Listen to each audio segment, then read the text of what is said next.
আবিবের আকাশে দাউ দাউ করে উড়ে যায় এক হাইপারসোনিক ব্যালিস্টিক ক্ষেপণাস্ত্র, আর সেই সঙ্গেই যেন কেঁপে ওঠে কূটনৈতিক অঙ্গন। গাজার অবরোধে যুক্ত দেশগুলোর দিকে এবার সরাসরি সতর্কতার তীর ছুড়ল ইয়েমেনি হুতিরা। শুধু ইসরায়েল নয়, এবার নিশানায় মধ্যপ্রাচ্যের সেই আরব দেশগুলোও, যারা তেল আবিবের সঙ্গে বাণিজ্য করছে প্রকাশ্যে বা গোপনে। প্রশ্ন হলো, এ কি কেবল যুদ্ধের নতুন অধ্যায়, নাকি পুরো অঞ্চলকে ঘিরে এক অজানা ঝড়ের পূর্বাভাস?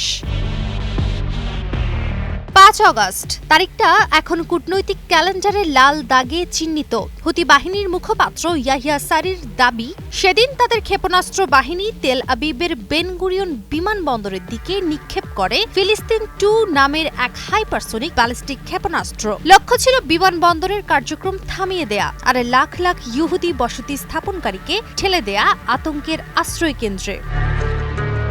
সামরিক বিশ্লেষকরা বলছেন, এই ক্ষেপণাস্ত্র হামলা কেবল সামরিক পদক্ষেপ নয়, বরং এ যেন কূটনৈতিক বার্তা। এ বিষয়ে হুতিদের এক সিনিয়র সদস্য হিজাম আল আসাদ স্পষ্ট ভাষায় জানান, গাজার জনগণের সমর্থনে ইয়েমেনি নৌ অভিযানের ৪র্থ ধাপ এখন প্রস্তুত। তাদের লক্ষ্য হল ইসরায়েলের বন্দরগুলোর সঙ্গে সহযোগিতাকারী সব শিপিং কোম্পানি, তারা আরব, মুসলিম কিংবা অন্য কোনো দেশের হোক না কেন, এখানেই শেষ নয়। তিনি আরেক ধাপ এগিয়ে আরব ও মুসলিম কিছু সরকারের বিরুদ্ধে অভিযোগ তোলেন, যারা নাকি গাজার অবরোধে জড়িত। তার ভাষায় এটি অত্যন্ত লজ্জাজনক।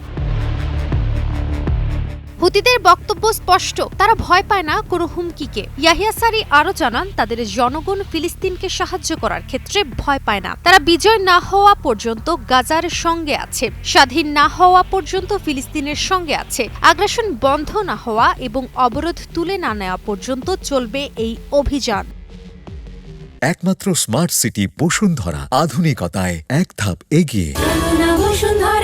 এবার প্রশ্ন হলো, এই ক্ষেপণাস্ত্র হামলা ও সতর্কতার রাজনৈতিক মানে কি? প্রথমত, এটা স্পষ্ট যে হুতিরা শুধু ইসরায়েলকেই নয়, আরব অঞ্চলের ভেতরের নীরব সহযোগীদেরও প্রকাশ্যে টার্গেটে নিচ্ছে, অর্থাৎ যুদ্ধক্ষেত্র আর সীমান্তে সীমাবদ্ধ থাকছে না। এটা ছড়িয়ে পড়ছে বাণিজ্য রুট, শিপিং লাইন, এমনকি আঞ্চলিক অর্থনীতির ধমনীগুলোতে। দ্বিতীয়ত, এই বার্তা সরাসরি গালফ অঞ্চলের ক্ষমতাবান দেশগুলোর দিকে, যারা একদিকে পশ্চিমা জোট ও ইসরায়েলের সঙ্গে সম্পর্ক রাখছে, অন্যদিকে নিজেদের জনগণের কাছে ফিলিস্তিন ইস্যুতে সংবেদনশীল। হুতিদের এই পদক্ষেপ সেই দ্বৈত অবস্থানকে চাপের মুখে ফেলতে পারে। তৃতীয়ত, হাইপারসোনিক ক্ষেপণাস্ত্র ব্যবহারের ঘোষণা ইসরায়েলের জন্য বড় নিরাপত্তা সংকেত, কারণ এই ধরনের ক্ষেপণাস্ত্র খুব অল্প সময় দীর্ঘ দূরত্ব পাড়ি দিতে সক্ষম, যা প্রতিরক্ষার জন্য কঠিন চ্যালেঞ্জ।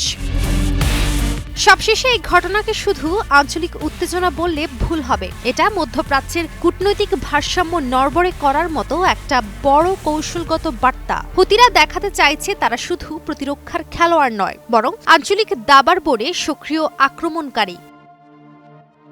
কাজিয়া অহনা, নিউজ 24।